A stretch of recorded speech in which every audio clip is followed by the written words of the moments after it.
Hey everyone, what's going on? Today I'm going to share with you a mistake that I have made before and probably we are all making that costs money, time, and results. So we're working on this Hyundai Veloster here, or however you pronounce it, and it's heavily swirled, and you see we got a much better result up here above the doors. And I'm going to show you how to get that result down here in just a second. So what is the mistake that we might be making? And I'm going to tell you what it is, because I make it frequently myself. It's patience and time.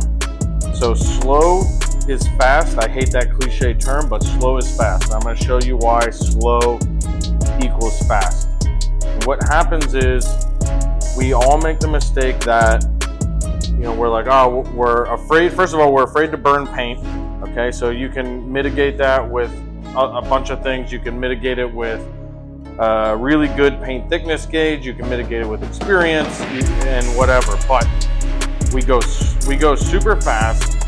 We don't let the compound finish, and we don't let ourselves take the time that is needed to get these swirls out. So I'm going to show you that mistake that we're making, and I'm going to show you how we get these results. All right, the first thing we're going to talk about is what tools we use. Every tool is different. Every car's paint is different. This works for us 99 times out of 100. So we have all flex cordless polishers here. We do have rotary. We do have random orbital. We are using the 3-inch random orbital on this flex, the Lake Country Blue HDO pad.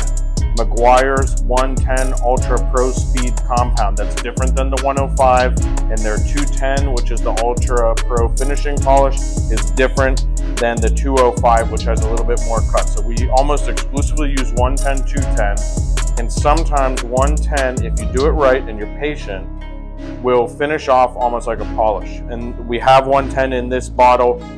This is an aftermarket bottle. We put blue electrical tape on it to match the blue pad, so we know this is our cutting compound as soon as we grab it just by sight alone.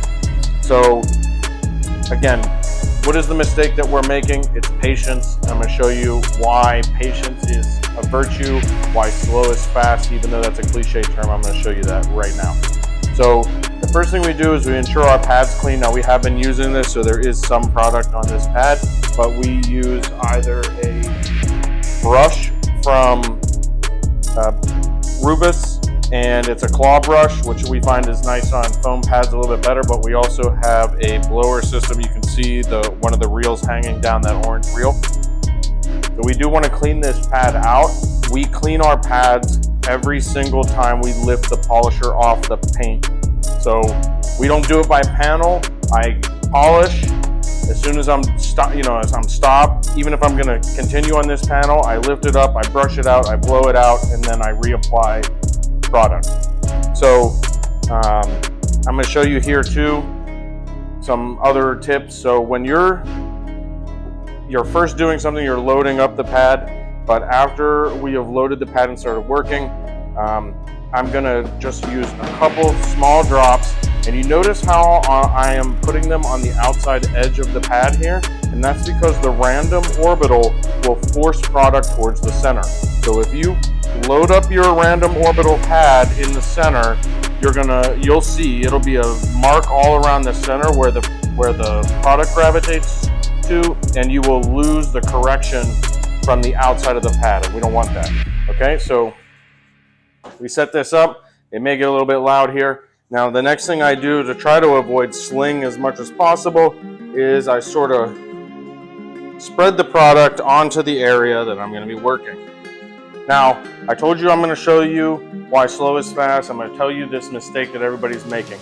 There's a lot of mistakes that you could be making between when we started this video and now, but this is one thing that I notice when I'm struggling with results. It's usually because I'm rushing.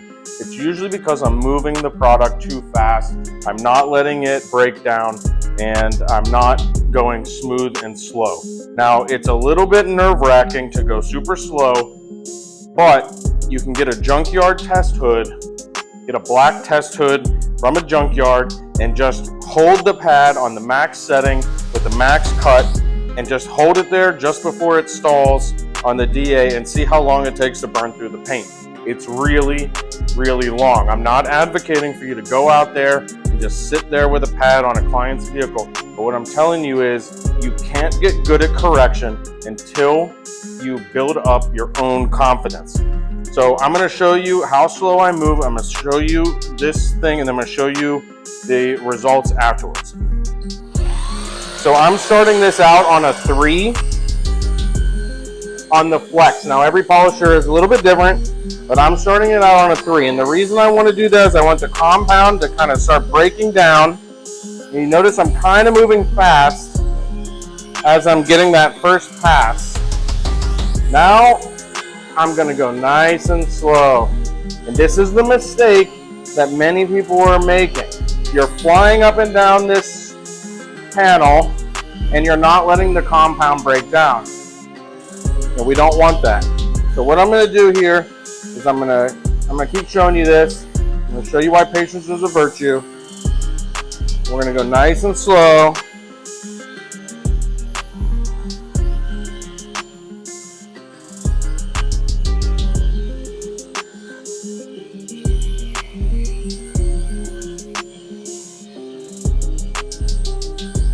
Now my focus was on the upper portion of the panel, even though I put stuff down here towards the bottom of the A pillar.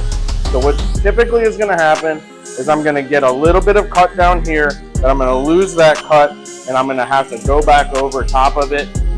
There is ways around that, but this is just how I do it. There's a million right ways. I'm not the only way out there, trust me.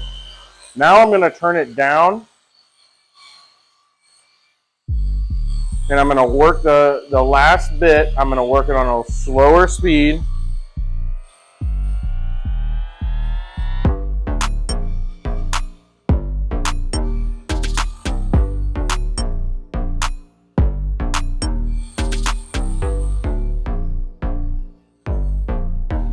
Okay, now I'm going to stop. I'm going to wipe this down. You can already see we're making some serious progress, but we need some more help down here. So my pad's not that dirty, but that doesn't matter to me. I'm going to still blow this pad out. I'm going to brush it off. And I got links to all this stuff from Amazon, products, pads, brushes, you name it, in the description. All right, so I'm going to brush that off. Then I'm going to blow it out. Try to get the last little bit. And it's pretty clean, significantly cleaner than when I lifted. Again, small drops.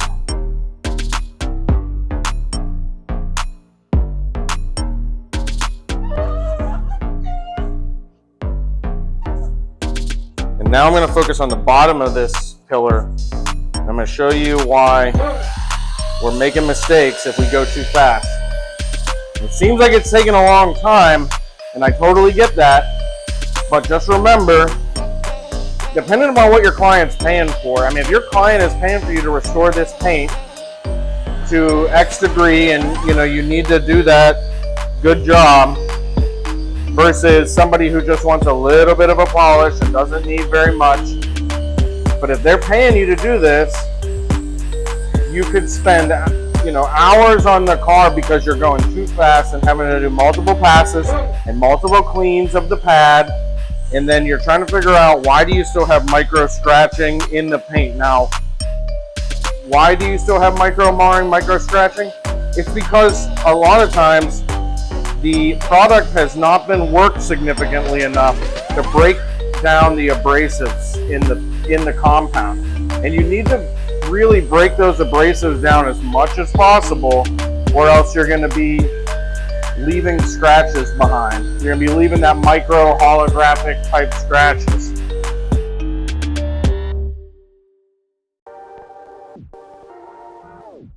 So I'm going to remove the product. We're going to use a surface prep spray. I keep my towel damp with surface prep spray. We use SP3 Ready.